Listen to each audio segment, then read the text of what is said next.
میں پیشے کے لحاظ سے ڈاکٹر تھی۔ میرے والدین زمیندار تھے اور اپنے گھر کے نمبردار بھی۔ میری ماں باپ سادہ سے لوگ تھے، زیادہ پڑھے لکھے نہیں تھے۔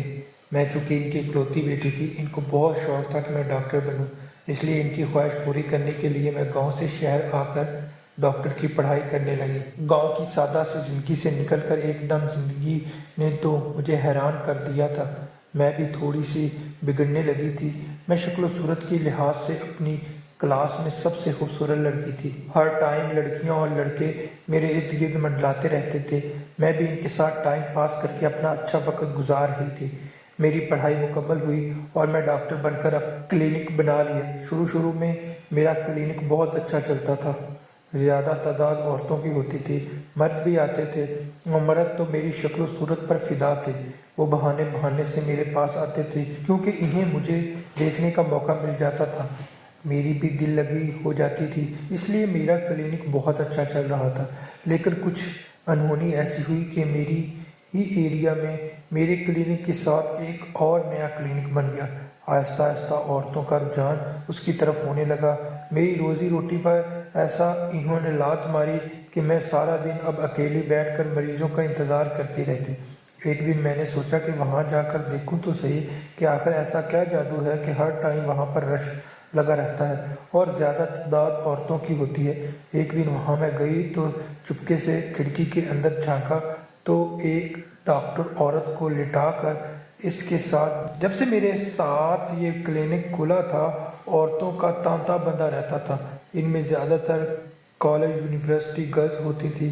مجھے حیرت ہوتی تھی آخر اس کلینک میں ایسا کیا ہے جو میرے پاس نہیں ہے۔ اس کلینک میں دو میاں بیوی تھے، دونوں ہی ڈاکٹر تھے۔ ایک دن میں نے کہا جا کر ان سے سلام دعا کرتی ہوں کہ ایسے کون سے ان کے پاس نسخے ہیں جن سے صرف عورتوں کو ہی آرام آتا ہے۔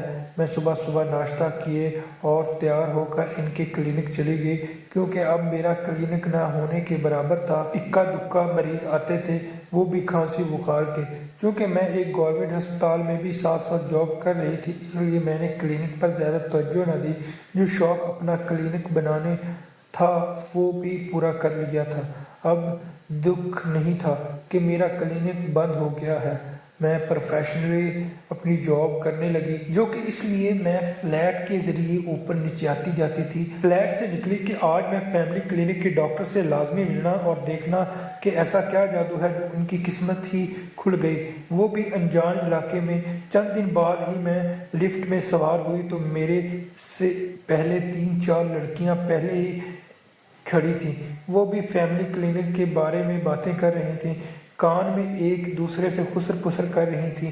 مجھے زیادہ ان کی باتیں سنائی نہیں دیں، لیکن عجیب سی حیرانگی ہوئی تھی کہ وہ جس معاملے کے بارے میں بات کر رہی تھیں وہ بھی کوئی اچھا کام نہیں تھا۔ خیر میں لفٹ سے باہر نکل کر ان کی کلینک پر گئی۔ وہ دونوں میاں بیوی ایک کمرے میں بیٹھی تھیں۔ دیکھ کر حیران ہوئے کہ میں ان کے پاس کیا کرنے آئی تھی۔ وہ مجھے جانتے تو تھے کہ پہلے میرا کلینک تھا اور میں ڈاکٹر تھی۔ میں نے ان سے سلام دعا کی اور کہا کہ آپ حیران مت ہوں، مانتی ہوں کہ میں بھی ڈاکٹر ہوں اور ڈاکٹر ایک دوسرے کے کلینک پر کیا کام ہو سکتا ہے۔ میں تو بس آپ سے سلام دعا کرنے آئی ہوں کہ آپ میرے پڑوس میں نئے آئے ہیں، میں بہت اچھا کام کر رہے ہیں، سوچا کہ حال چال پوچھ لوں۔ دونوں میری طرف دیکھ کر مسکرائے، مجھے بیٹھنے کو کہا اور چائے بھی پلائی۔ میں نے ارد گرد نظر دوڑائی تو مجھے ایسا کچھ خاص نظر نہیں آیا تھا جو لڑکیوں کے لیے، کیونکہ رش لڑکیوں کا ہوتا تھا۔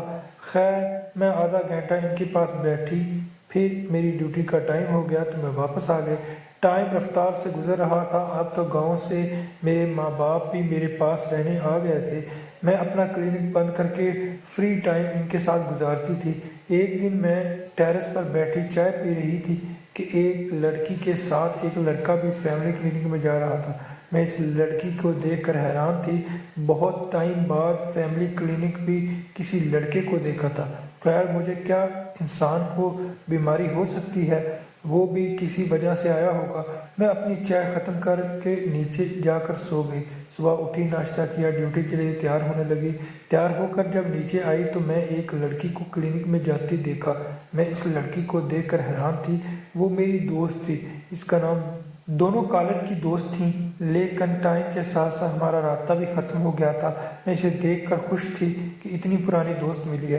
میں تھوڑی دیر اس کا انتظار کرنے لگی، باہر آئے گی تو ملاقات کروں گی، لیکن کافی دیر بعد وہ باہر نہ آئی۔ مجھے ہاسپٹل جانا تھا، لیٹ ہو رہی تھی، اس لیے سوچا کہ اندر جا کر مل لوں۔ میں اس کے پیچھے اندر گئی تو وہ فیمیل ڈاکٹر کے پاس کھڑی تھی۔ دروازہ تھوڑا سا کھلا تھا جہاں سے وہ مجھے نظر آ رہی تھی، لیکن اندر سے وہ مجھے نہیں دیکھ سکتی تھی۔ وہ دونوں گفتگو کر رہی تھیں۔ وہ سن کر تو میں ایسی تھی جیسے کوئی پتھر کا بت ہو۔ میرے رونگٹے کھڑے ہو گئے۔ اتنا گھناؤنا کھیل کلینک کی آڑ میں کھیلا جا رہا تھا۔ خیر میں اس سے ملے بغیر باہر آ گئی تاکہ اسے شک نہ ہو کہ میں نے اسے کلینک میں جاتی دیکھا لیا ہے۔ میں باہر اس کا انتظار کرنے لگی۔ وہ باہر آئی تو مجھے دیکھ کر حیران تھی۔ خوشی اور حیرانگی کے ملے جلے تاثرات اس کے چہرے پر نمودار تھے۔ کچھ دیر ہماری بات ہوئی۔ میں اسے بتایا کہ یہ میرا گھر ہے، کبھی چکر لگا لیا کرو۔ اب مجھے تجسس ہونے لگا، اس فیملی کلینک کے بارے میں پورا راز جان کر رہوں گی، کیونکہ میں بھی ڈاکٹر تھی۔ انسانی جانوں کا بچانا فرض ہے ہمارا، مگر یہ ڈاکٹر کے پیشے کو اس طرح کرے گا، اسے برداشت نہیں ہو رہا تھا۔ معمول کے مطابق دن گزر رہے تھے اور میں اس کھوج میں لگ گئی تھی کہ کیسے ان کا راز فاش کروں۔ خدا کی کرنی ایسی ہوئی کہ ایک دن پھر وہی دوست کلینک پر آئی۔ میں اس کے پیچھے چلی گئی۔ وہ جس کام کے لیے آئی تھی اس کے بارے میں لیڈی ڈاکٹر سے ڈسکس کر رہی تھی۔ میں نے سن لیا تھا۔ جب اس نے مجھے دیکھا تو اس کے چہرے کی ہوائیاں اڑ گئیں۔ وہ پریشان ہو گئی کہ اس کا راز فاش ہو گیا تھا۔ میں اسے اپنے گھر لے کر آئی اور اپنے کمرے میں لے گئی۔ اس سے پوچھا کہ تم یہاں یہ کیا کرنے آئی ہو؟ وہ رونے لگی اور مجھے بتانے لگی کہ میری ایک ایسی مجبوری ہے جس کی وجہ سے میں یہاں آئی ہوئی ہوں۔ یہ بہت مشہور کلینک تھا اور یہ دونوں میاں بیوی کے بہت چرچے سنے تھے، اس لیے میں نے کہا کہ میں بھی اپنا مسئلہ لے کر یہاں پہ آ جاتی ہوں۔ دراصل تم جانتی ہو کہ میری اور سعد کی دوستی کالج سے تھی۔ ہم دونوں بہت اچھے دوست تھے۔ آہستہ آہستہ ہم نے ایک دوسرے پر فون سے باتیں شروع کی۔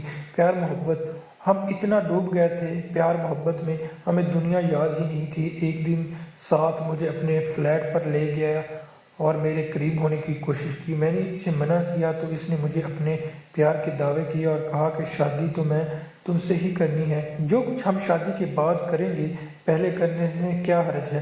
میں بھی اس کے پیار میں اتنی انتی تھی کہ ہر حد پار کر لی جو مجھے نہیں کرنی چاہیے تھی۔ میں نے اپنی عزت کو کھو دیا تھا۔ میری عزت اس نے میرے پاؤں تلے رون دی تھی اور بعد میں اس نے مجھے چھوڑ بھی دیا تھا۔ میں 3 ماہ سے حاملہ ہوں۔ اب میری شادی میرے کزن کے ساتھ ہو رہی ہے اور میں نہیں چاہتی کہ میں شادی کی پہلی رات اس کے سامنے شرمندہ ہوں اور میرا راز فاش ہو جائے۔ مجھے کسی نے بتایا کہ یہاں پر ایک کلینک ہے اور وہ لڑکیوں کا کنوارا پن واپس لے کر آتے ہیں اور حاملہ عورتوں کے بچے ضائع کرتے ہیں، اس لیے میں اپنی عزت کو بچانے کے لیے یہاں پر آئی ہوں۔ میں جیسے جیسے اپنی دوست کی باتیں سن رہی تھی میں ایسے تھی کہ کانٹوں تو لہو نہ نکلے۔ مجھے ڈاکٹر کے شعبے سے بھی نفرت ہونے لگی تھی۔ وہ لڑکیوں کو کیسے بیوقوف بنا سکتے تھے؟ گویا ہمارا کنوارا پن کیسے واپس آ سکتا تھا؟ اللہ کی قدرت کے ساتھ جو چھیڑ چھاڑ کرتے ہیں، اس کے ساتھ یہ ڈاکٹر کیسے اللہ کی قدرت میں حصہ ڈال سکتے ہیں؟ میں حیران تھی۔ میں نے اپنی دوست کو سمجھایا کہ ایسا کچھ نہیں ہوتا، لیکن وہ خوش تھی۔ وہ کہتی تھی کہ نہیں، میں نے بہت سی لڑکیوں کے بارے میں سنا ہے۔ خیر اس کے ساتھ ہمدردی کی اور اس کو سمجھانے کی بھی کوشش کی کہ وہ ایسے غلیظ کام میں مت پڑے، لیکن اس کی شادی ہونے والی تھی، وہ کسی کی نہیں سن رہی تھی۔ خیر میں نے اس کو اس کے حال پر چھوڑ دیا۔ اب مجھے سمجھ آئی کہ اس کلینک میں کالج اور یونیورسٹی کی گرلز کا زیادہ تر رش کیوں ہوتا ہے، کیونکہ وہ اپنی عزت کو غیر محرم مردوں کے ساتھ نیلام کر کے اور اپنی عزت کو بحال کرانے کے لیے یہاں آتی تھیں اور اپنے لاکھوں روپے یہاں پر ضائع کرتی تھیں، لیکن ان کو کون سمجھایا کہ ایسا کچھ نہیں ہوتا۔ دن ایسے ہی گزر رہے تھے۔ ان کا کام عروج پر جا رہا تھا، دن بدن ترقی کر رہے تھے، لیکن کہتے ہیں نا کہ عروج کو زوال ضرور ہوتا ہے اور برے کام کا نتیجہ بھی ضرور ہوتا ہے۔ وہ ڈاکٹر میاں بیوی ان دونوں کی نئی نئی شادی ہوئی تھی۔ ان کی شادی کو بھی ابھی 3-4 ماہ ہوئے تھے، لیکن اللہ نے ان کو اس ظالم کام کی ان کو بہت بڑی سزا دی تھی۔ جو اللہ کی قدرت کے ساتھ چھیڑ خانی کرتا ہے اس کو اس کی سزا ضرور ملتی ہے۔ دونوں میاں بیوی کو بھی اس کام کی سزا ملی تھی۔ وہ عورت حاملہ ہوئی تو اس کا بھی بچہ ضائع ہو گیا۔ اس کو آہستہ آہستہ بچے دانی میں کینسر ہو گئی تھی اور اس کے شوہر کو بھی اتنی غلیظ بیماری لگی تھی کہ وہ بھی بستر کے ساتھ لگ گیا تھا، اور وہ دونوں میاں بیوی اب اپنے گناہوں کی معافی مانگ رہے تھے۔ لیکن میں پھر بھی لڑکیوں کو سمجھانا چاہتی ہوں کہ ایسا کوئی بھی شعبہ نہیں ہے کہ لڑکیوں کا کنوارا پن واپس آ جائے۔ اللہ کی قدرت کے ساتھ چھیڑ خانی کرنا اچھی بات نہیں ہے، اس لیے لڑکیوں کو محتاط رہنا چاہیے، اپنی عزت کی حفاظت کرنی چاہیے تاکہ بعد میں شرمندگی کے ساتھ ایسے راستے پر چلنے کا موقع ہی نہ ملے۔ امید کرتا ہوں آپ کو یہ سٹوری اچھی لگی ہوگی۔ اچھی لگی ہے تو چینل کو سبسکرائب ضرور کریے۔ شکریہ، اللہ حافظ۔